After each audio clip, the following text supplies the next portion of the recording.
Hello civilians, तो आप सभी का स्वागत है फिर से। चलिए स्टार्ट करते हैं क्वेश्चन नंबर 26 से, जो हम देख रहे थे फ्लूइड मैकेनिक्स और hydraulic mechanics Gupta and Gupta book से। तो पहले वीडियो में मैंने 1 से 25 क्वेश्चन सॉल्व कर लिया था। इस वीडियो में देखेंगे क्वेश्चन नंबर 26 से। 26 क्वेश्चन में क्या बोल रहा है कि एक रेक्टेंगुलर ब्लॉक है 2 मीटर जिसकी लंबाई है, 1 मीटर वाइड है और 1 metre deep, floats in water, पानी में क्या हो रहा है, फ्लोट कर रहा है। ये मान लीजिए पानी है, तो इसमें इस तरह से कुछ फ्लोट कर रहा है। ठीक है। The depth of immersion being, depth of immersion क्या है, 0.5 मीटर आपका डेप्थ ऑफ इमर्शन है। The water weight 10 kilo Newton पर मीटर क्यूब, अगर वाटर का डेंसिटी दिया हुआ है 10 किलो न्यूटन पर मीटर क्यूब, तो पूछा है wait of block. Wait of block क्या होगा, इधर डब्ल्यू बी लग रहा है और इधर बॉइंट फोर्स लग रहा है। तो weight of block is equal to आपका हो गया बॉइंट फोर्स। बॉइंट फोर्स क्या होता है, volume displaced into rho density of liquid into g. Volume of displacement क्या होगा, जो इसके अंदर पानी के अंदर डिस्प्लेस करेगा।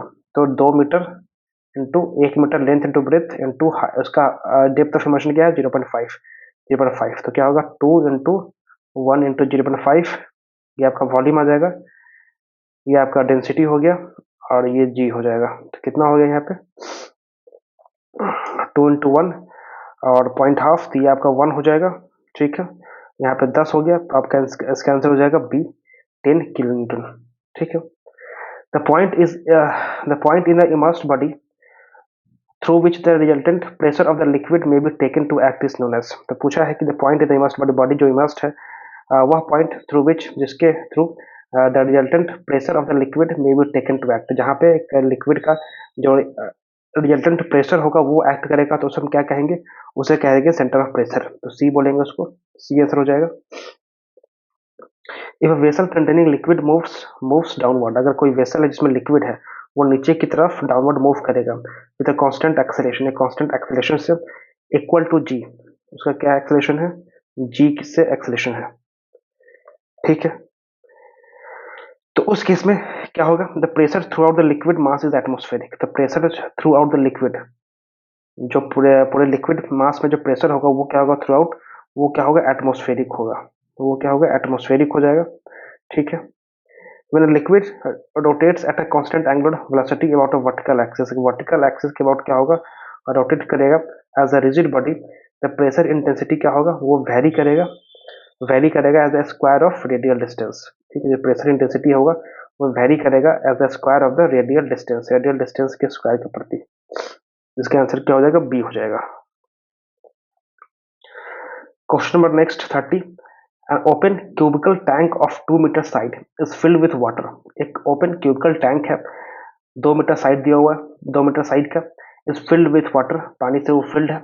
The tank is rotated with an acceleration such that half of the water spills out. अब उसको क्या करेंगे, हम रोटेट कर रहे हैं इस एक्सेलेरेशन से, ताकि उसका जो आधा वाटर है वो स्पिल आउट हो जा रहा है, गिर जा रहा है। Then the acceleration is equal to, तब उसका एक्सेलेरेशन क्या होगा। ठीक है, इसको अगर हम सॉल्व करेंगे तो इसका आंसर आपका आएगा जी के बराबर होगा। ठीक है। Next question, A right circular cylinder open, the top is filled with liquid. एक राइट सर्कुलर सिलेंडर ओपन है, जो टॉप पे ओपन है, is filled with liquid, liquid से भरा हुआ है, and rotated about vertical axis, vertical axis के अबाउट क्या करेगा, रोटेट करेगा एट सच स्पीड, इस speed say that half of the liquid spills out, उसका जो हाफ लिक्विड है स्पिल आउट कर रहा है। The pressure intensity at the centre of bottom, bottom के सेंटर पे प्रेशर इंटेंसिटी क्या हो जाएगा, वो आपका हो जाएगा 0 हो जाएगा। ठीक है, यहाँ से या अगर पानी स्पिल आउट करेगा तो कुछ इस तरह से बनेगा। ठीक है, तो यहाँ पे क्या होगा, 0 आपका कोई उसके ऊपर वाटर का हाइट नहीं होगा, इस कारण से जो प्रेशर इंटेंसिटी बनेगा यहाँ पे वो 0 होगा। ठीक है। The horizontal component of force on curved surface is equal to, जो हॉरिजॉन्टल कंपोनेंट ऑफ फोर्स होगा कर्व्ड सरफेस पे, वो किसके बराबर होगा, वो बराबर होगा force on a vertical projection of the curved surface. ठीक है, तो कर्व सरफेस पे जो vertical projection force, vertical projection लेंगे उस पर जो फोर्स लगा वही उसका क्या होगा, हॉरिजॉन्टल कंपोनेंट के बराबर हो जाएगा। तो इसका आंसर हो जाएगा बी। क्वेश्चन नंबर 23 देखते हैं। एक क्लोज टैंक कंटेनिंग वाटर, एक क्लोज टैंक है जिसपे पानी भरा हुआ है, is moving in a horizontal direction, वो मूव कर रहा है हॉरिजॉन्टल डायरेक्शन में along a straight line at constant speed, एक स्ट्रेट लाइन पे along at a constant speed, ठीक है। The tank also contains steel ball, उस टैंक में क्या है, स्टील बॉल भी है and a bubble of air भी है। द टैंक इज डिक्सेलरेटेड हॉरिजॉन्टली, अब उसका क्या होता है, हॉरिजॉन्टली डिक्सेलरेट होता है, उसका एक्सेलरेशन कम हो रहा है। देन जैसे ही उसका एक्सेलरेशन कम हो जाएगा, the ball will move to the front, ball जो है आगे की तरफ बढ़ेगा टू मेंटेन इट्स इनर्शिया, तो ये बिल्कुल सही बात है। The bubble will move to the front, bubble front नहीं जाएगा, ये गलत हो गया। The ball will move to the rear, ball आगे की तरफ जाएगा, तो ये गलत है। The bubble will move to the rear, bubble जो है पीछे की तरफ जाएगा, तो ये सही, तो आंसर हो जाएगा बी 1 एंड 4, ठीक है। The eddy viscosity of a turbulent flow is, जो टर्बुलेंट फ्लो होता है उसमें एडी विस्कोसिटी किसका, ये आपका फंक्शन होगा, तो ये फंक्शन होगा सिर्फ डिपेंडेंट ऑन द फ्लो, ये सिर्फ और सिर्फ किस पे, फ्लो पर डिपेंड करेगा, ठीक है। तो सी आंसर हो जाएगा। Flow at constant rate through a tapping pipe, pipe जो टैपरिंग है, ठीक है, उस पे जो आपका फ्लो होगा कांस्टेंट रेट से, वो क्या होगा, क्या वो स्टेडी फ्लो होगा, टाइम के स्टेडी फ्लो मतलब टाइम के रिस्पेक्ट में कांस्टेंट होगा, तो ये बिल्कुल टाइम के रिस्पेक्ट में कांस्टेंट होगा, तो ये सही है। यूनिफॉर्म फ्लो नहीं होगा क्योंकि चेंज हो रहा है इसका डायमेंशन, तो इसका वेलोसिटी भी चेंज होगा, तो यूनिफॉर्म फ्लो नहीं होगा, ठीक है। अनस्टेडी फ्लो नहीं, स्टेडी फ्लो होगा, नॉन यूनिफॉर्म फ्लो होगा, तो 1 and 4 will be the correct answer, B answer हो जाएगा। In a two-dimensional incompressible steady flow around an airfoil, the streamlines are 2 centimeter apart at great distance from the airfoil, ठीक है, 2 centimetre की दूरी पे है, जहाँ पे वेलोसिटी क्या है 30 मीटर सेकेंड है। The velocity near the airfoil where the streamlines are 1.5 centimeter apart, जहाँ पे 1.5 सेंटीमीटर अपार्ट है, तो उस केस में क्या हो जाएगा, ठीक है। इसको सिंपली सॉल्व कर लेंगे कैसे, 30 इंटू 2 इंटू 1.5, तो 10 तो 40 मीटर पर सेकेंड आ जाएगा आपका आंसर, ठीक है। तो यहाँ पे area into V1 is equal to A2 V2 वाला फॉर्मूला लग जाएगा, ठीक है, और यहाँ पे आ जाएगा 40 मीटर पर सेकेंड, सी इसका आंसर हो जाएगा। The equation P/W plus V square upon 2G plus Z equal to constant is based on the following assumptions regarding the flow of fluid, क्या क्या assumption लेता है, तो assumptions लिया आता है क्या, स्टेडी है, बिल्कुल स्टेडी है, फ्रिक्शनलेस है, बिल्कुल, इनकम्प्रेसिबल है, बिल्कुल, एंड अलोंग अ स्ट्रीमलाइन, तो इसका आंसर हो जाएगा ए। When the velocity distribution is uniform, velocity distribution क्या है, यूनिफॉर्म है, of the cross section, cross section के ऊपर क्या है, यूनिफॉर्म डिस्ट्रीब्यूशन है। The correction factor for momentum, तो आपका पूछा है मोमेंटम के लिए करेक्शन फैक्टर क्या होगा, जब वेलोसिटी डिस्ट्रीब्यूशन क्या है, यूनिफॉर्म है, उस केस में जो करेक्शन फैक्टर आ जाएगा वो आ जाएगा 1 के बराबर, तो बी आंसर हो जाएगा। Least possible value of correction factor for, least possible value of correction factor for क्या हो सकता है, करेक्शन फैक्टर का जो लीस्ट पॉसिबल वैल्यू है वो क्या हो सकता है, तो आपका होगा काइनेटिक एनर्जी 0 होगा, ये गलत है, काइनेटिक एनर्जी 1 होगा और मोमेंटम भी 1 होगा, least possible value of correction factor, kinetic energy 1 और मोमेंटम इज 1, तो इस केस में क्या होगा, आपका डी हो गया 2 एंड 4, ठीक है।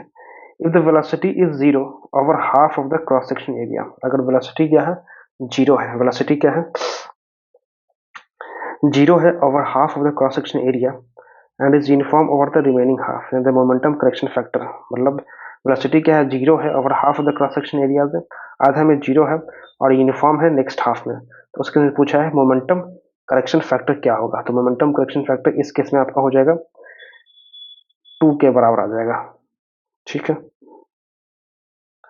If the velocity is 0, velocity क्या है, 0 है और 1/3 ऑफ क्रॉस सेक्शन, अगर वेलोसिटी 0 है 1/3 ऑफ क्रॉस सेक्शन में and is uniform over remaining 2/3 of the cross section, उस केस में जो करेक्शन फैक्टर होगा काइनेटिक एनर्जी का वो क्या हो जाएगा, वो होगा आपका 9.4, 9/4, सी के बराबर आ जाएगा, 9/4 के बराबर आ जाएगा। द कंटिन्यूटी इक्वेशन जो है आपका ρ1 v1 a1 equal to ρ2 v2 a2 is based on the following assumptions regarding flow of fluid, ये कैसे बेस्ड है, फॉलोइंग assumptions, क्या क्या assumptions लिया गया है, ये क्या है, स्टेडी फ्लो है, इसका आंसर क्या हो जाएगा, ये हो जाएगा, ठीक है। In most general form of Bernoulli equation, जो most general form Bernoulli equation होता है P/W plus V square upon 2G plus Z equal to constant, इस टर्म रिप्रेजेंट, हर टर्म क्या रिप्रेजेंट कर रहा है, यहाँ पे जो हर टर्म है वो रिप्रेजेंट कर रहा है energy per unit weight, energy per unit weight को रिप्रेजेंट कर रहा है। तो इसका आंसर क्या हो जाएगा? बी हो जाएगा। Which of the following velocity potential satisfy continuity equations, कौन सा ऐसा जो वेलोसिटी पोटेंशियल है वो सेटिस्फाई कर रहा है कंटिन्यूटी इक्वेशन को? तो यहाँ पे ये आपका होगा x square minus y square. कौन सा? X square minus y square, B answer हो जाएगा। The magnitude of the component of velocity at point 1 1 for a stream function psi is equal to x square minus y square। पूछा है कि velocity निकालना है at point 1 1 for a stream function x square minus y square is equal to, ठीक है। तो यहाँ पे u क्या होगा? u आपका होगा del pi upon del x, ठीक है। तो यहाँ पे 2x, तो 2 इंटू 1 इक्वल टू 2 आ जाएगा u, v उसी तरह से del psi upon del y, ये आ जाएगा -2y, तो -2, ठीक है। तो उसका मैग्नीट्यूड निकालना है, तो under root u square plus v square क्या होगा? Under root 4 plus 4 8 under root 2√2, ठीक है। तो इसका आंसर क्या हो जाएगा? बी हो जाएगा answer. The motion of air mass in tornado is, जो टॉर्नेडो में एयर मास का मोशन होता है, एयर मास का मोशन होगा वो किस तरह का होगा? तो वो होगा आपका forced vortex at centre, centre पे फोर्स्ड वोर्टेक्स होगा, एंड फ्री वोर्टेक्स आउटसाइड, बाहर में फ्री वोर्टेक्स बनेगा, सेंटर पे क्या होगा? फोर्स्ड वोर्टेक्स होगा। तो इसका आंसर क्या हो जाएगा? डी हो जाएगा, ठीक है। In a forced vortex motion the velocity of flow is, forced vortex motion में क्या होगा? जो फ्लो का वेलोसिटी होगा, फोर्स्ड वोर्टेक्स में जो फ्लो का वेलोसिटी होगा वो क्या होगा? Directly proportional to the radial distance from the axis of rotation, directly proportional होगा किसके? रेडियल डिस्टेंस के, from the radius of axis of rotation. तो इसका आंसर क्या हो जाएगा? ए हो जाएगा। 48 अगर देखें तो stream lines and path lines always coincide in case of, जो stream lines and path lines होते हैं वो क्या होता है? Always coincide in case of, किस केस में कोइंसाइड करेगा? तो ये कोइंसाइड करेगा स्टेडी फ्लो, अगर फ्लो स्टेडी है उस केस में स्ट्रीम लाइंस और पाथ लाइन क्या करेगा? कोइंसाइड करेगा। तो आंसर हो गया A. The kinetic energy correction factor is, जो काइनेटिक एनर्जी करेक्शन फैक्टर है उसके बारे में पूछ रहा। तो यहाँ पे क्या होगा उसके बारे में? ये उसको एक्सप्रेस कर सकते हैं 1/a small v upon capital V cube into D A, ठीक है। तो काइनेटिक एनर्जी करेक्शन फैक्टर में क्यू का पावर आएगा, तो सी आंसर हो जाएगा। The momentum correction factor for the velocity distribution shown in figure 1.1, जो मोमेंटम करेक्शन फैक्टर आपको निकालना है इस वेलोसिटी डिस्ट्रीब्यूशन जो दिखाया गया है 1.1 में, ये u हो गया, u0 हो गया, y हो गया, y0 हो गया, उस केस में क्या होगा? तो इस केस में आपका हो जाएगा 4/3, ठीक है। ठीक है, तो यहाँ आपका 50 क्वेश्चन खत्म होता है, 26 से 50 क्वेश्चन। तो इस वीडियो में इतना ही रखते हैं, फिर नेक्स्ट वीडियो में देखेंगे आगे के क्वेश्चंस। आई होप कि वीडियो अच्छा लगा हो, अगर लगा है तो वीडियो को लाइक करें, चैनल को सब्सक्राइब करें। मिलते हैं नेक्स्ट वीडियो में। Thanks for watching, thank you very much.